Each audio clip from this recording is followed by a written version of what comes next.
So for today's video mga idol ay nakauwi na tayo. Ayan, kasama natin si Boss Bricks lagi. So magluluto tayo ng ulam. Ayan, baon siguro bukas to. Medyo marami-rami. Ayan. Ayan, tropa natin. Magluluto din. Ayan. So sa ngayon, puntahan ko muna yung aking nilabhan. Ayan. Ay medyo tapos na yata. Ito tayo ngayon sa laundry, palop natin yung aking nilabhan. So yan, yun lang, medyo maulan. So tara, ito yung weather natin ngayon mga idol. Ayan, oh, malamig. So bale yung ating laundryhan dito ay walking distance lang. Ayan, nandito na tayo ngayon mga idol sa laundry. So alright,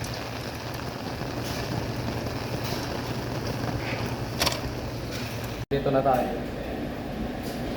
So yung ating laundryhan pala dito mga idol ay ito. Mayroon ding tayong points. Ayan. So sasaalang na natin.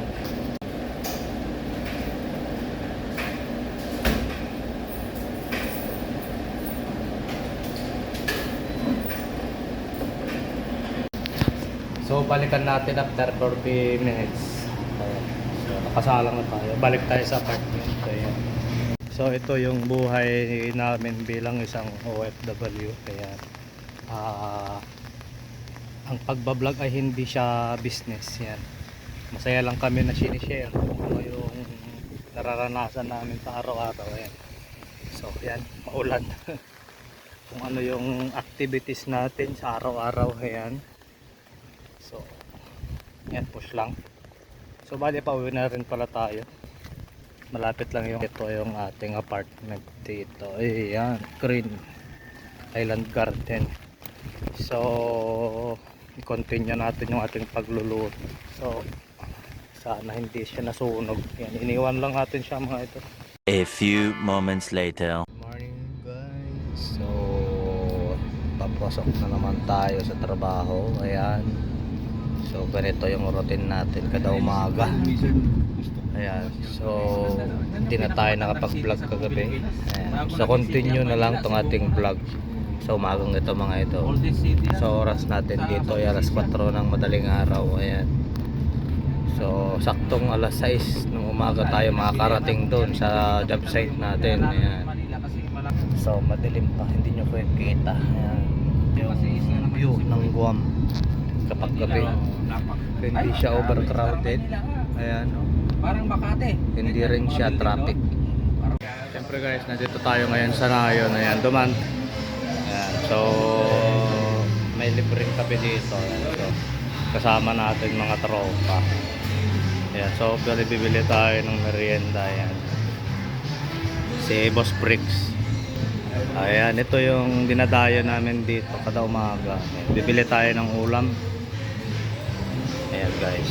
Yan sa mga kapwa ko OFW yan. So pasyalan nyo yung pinakasikat at pinakamasarap na kainan dito sa Guam.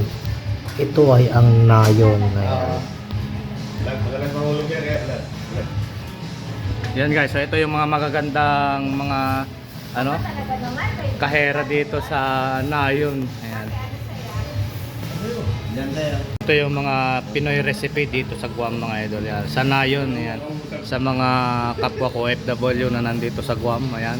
Subukan yung pumunta dito sa Nayon. Ayan. Magaganda at mababait yung mga nandito. Ayan. Si Madam, hi. Alderita. Alright, so for today's video tayo yung naka-assign sa excavating ng electrical at saka water line. So ito yung ating magiging activity sa araw na to. Ayan, oras natin ay alas 9 na, mag-alas 10 na dito. Ayan, so update ko kayo maya maya konti mga idol. So ayun na nga mga idol. Ayan, so bali patapos na tayo sa ating hinuhukay. Ayan, supply ito ng tubig at saka electrical. Ayan, electrical ground katabi. Ayan, yun yung ground, ito yung water. So kasama ka tong operator ko. Ayan, operator para batikan. So tanghali na naman mga idol ya. Tara, samahan nyo ko, kain tayo. Tikman natin yung luto ni Nayon. So ayan mga idol, yung pinili nating ulam sa pananghalian. Ayan, bumili tayo ng kare-kare at saka sinigang na baka. Ayan, sabayan nyo ako mga idol. Kain muna tayo.